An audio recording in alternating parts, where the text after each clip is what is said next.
কথা ও কবিতায় আজকের অনুষ্ঠানে স্বনামধন্য বাচিক শিল্পী চন্দনা ম্যাডাম কবিতা আবৃত্তি করছে আজকের এই কল্যাণ মোড়ক উন্মোচন পর্বে। চন্দনা কুণ্ডু চন্দনা কুণ্ডু।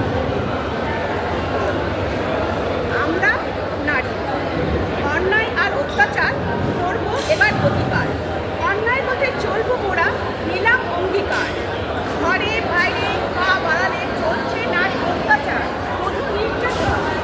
সভ্যতা যুগে এসেও এ নারী কেন তো নির্যাতন? থামবো না স্লোগান, থামবো না বিচার বর্জনে। আজও চলছে নারীর অত্যাচার, মিথ্যা চলছে সমাজ। এসো এসো নারীরা সকলে মিলে এই প্রতিবাদ করি। হিংসা, লোভ, ধ্বংস গ্রাস করছে সংসারে। আইন সংশোধন হোক ধর্ষণের বিচারে।